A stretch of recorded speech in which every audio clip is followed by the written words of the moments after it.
From trying to stay serious during wedding vows, I've been scared of this all my life. to losing it when a wig falls off mid-deep conversation. But your life does not. Oh my God. Oh my God. This is beyond it. And cracking up in the middle of a courtroom. I don't remember. I don't even remember what I got for breakfast. Sometimes people just laugh at the absolute worst possible moments, starting with the infamous Chris P. Bacon. The news never has a good time to laugh, especially if you're a news anchor talking about a disabled pig. However, things went off the rails when a news anchor had to read his name on live TV. Chris P. Bacon was born without the use of his back legs. Chris P. Bacon was born without the use of his back.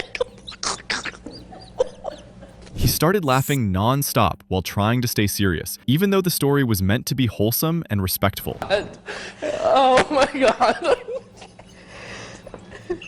And if you think that's funny, wait until wedding vows go sideways. Wedding vows are supposed to be this super intimate, heartfelt moment. Not exactly the moment you expect to be doubled over in laughter. But that's what happened at one couple's ceremony when the groom accidentally mispronounced a word. To be my lawfully wedded wife. To be my waffly. I take you as my waffly wedded wife. The bride completely lost it. She tried to hold it together, but the words were too much, and she ended up laughing so hard she could barely breathe. It was honestly impossible to stop her. I've been scared of this all my life.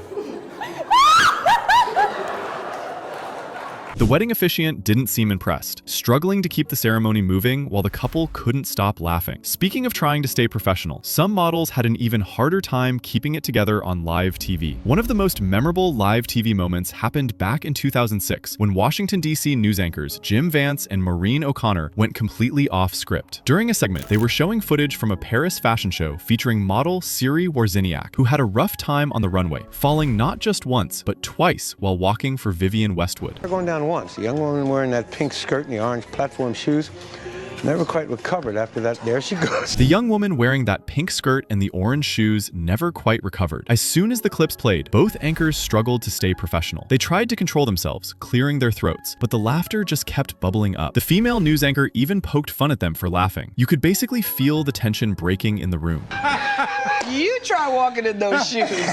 Someone even commented saying, "I like how the folks in the control room just keep running the clip over and over to destroy them further." Pretty clear they were doing it on purpose. From falling models to falling flat with humor, James Blunt's fan commentary took an unexpected turn. James Blunt has been around for a long time, and in a recent interview, the host asked him what a typical James Blunt fan is like. His answer was, well, very blunt. Original fan base, when I started out 20 years ago, they've all died now.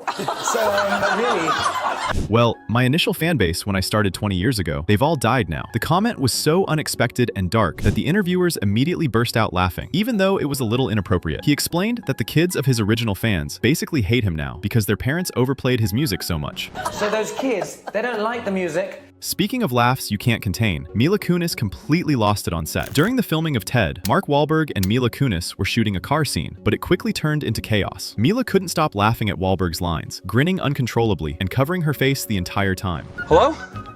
I lost my shit for 10 minutes. Things only got worse because Wahlberg seemed to be intentionally overdoing it, trying to make her laugh even more. Between her cracking up and his super extra delivery, they ended up doing the same scene over and over. Teddy the Talking Bear? You never heard of him?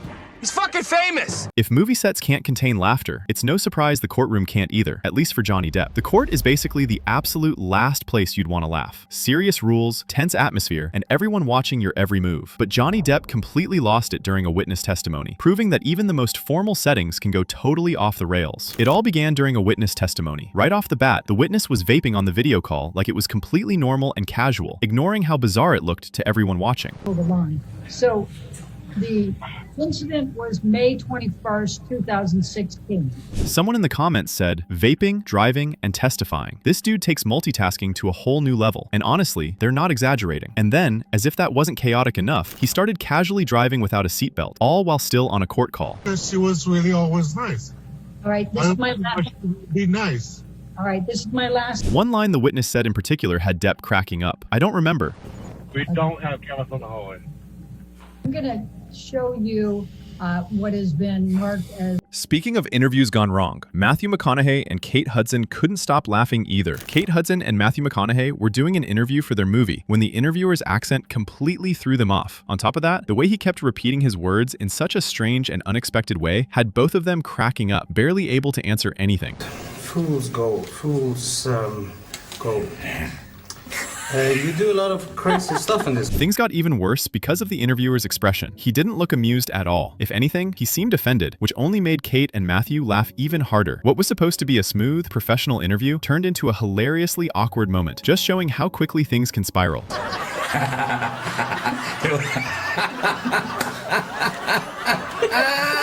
Chaos on camera doesn't stop at interviews. Even airports can turn into viral moments. At Nashville International Airport, things got messy when raw sewage from a clogged toilet leaked onto a luggage conveyor belt, spraying checked bags. Airport officials confirmed that contaminated water flowed from a restroom onto passenger luggage below. While they assured travelers that affected bags were sanitized before being loaded onto planes and that passengers weren't exposed, the incident was shocking and gross. It was especially notable because it was the second time this kind of mishap had happened. KTLA anchors covering the story couldn't keep it together. As they read terms like soiled bags and tainted baggage, they started laughing uncontrollably. Soil is one of those words. There's just no way to say it. It just sounds like chunky moisture. Oh.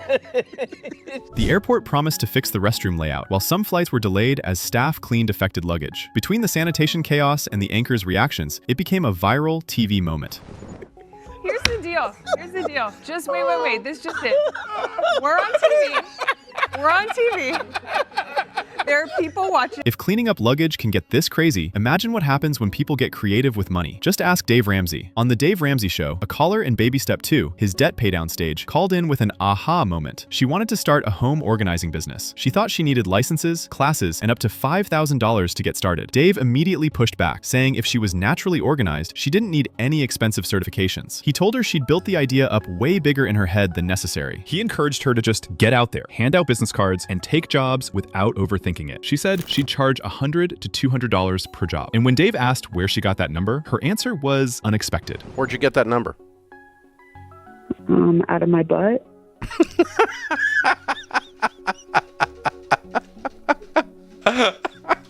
Well, It was so random that Dave and everyone else on the show just lost it, laughing uncontrollably. One commenter said, at least she was honest and didn't try to BS him like so many others do. And honestly, they've got a point. Well, probably ought to do some more research than that.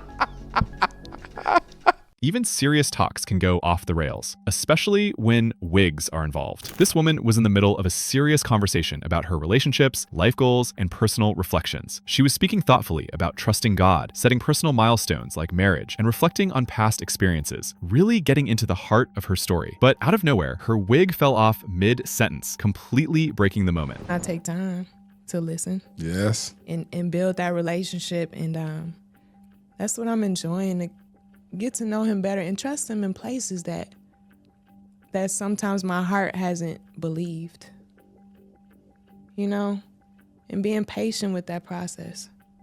And two, even understanding that, because some people be like, God can't disappoint you, you know. He's a good father. He is, you know, and he has the best intentions for you. His plans are to prosper you, bring you to an expected end, but your life does not. Oh my God. Oh. What followed was pure chaos, as both she and the interviewer couldn't stop laughing, trying and failing to regain composure on camera. Nigga, I can't even reach him, bro. This is beyond embarrassing. Wait a minute. Bruh. Laughter shows up in the weirdest places, whether it's on live news, at a wedding, or even in a courtroom. Sometimes it's awkward, sometimes it's unexpected, and sometimes it's just pure chaos. These moments remind us that even serious situations can have a human, funny side. Life doesn't always go perfectly, and neither do we, but it's okay to crack up along the way. So next time something catches you off guard, don't fight the laughter. Embrace it, enjoy the chaos, and subscribe.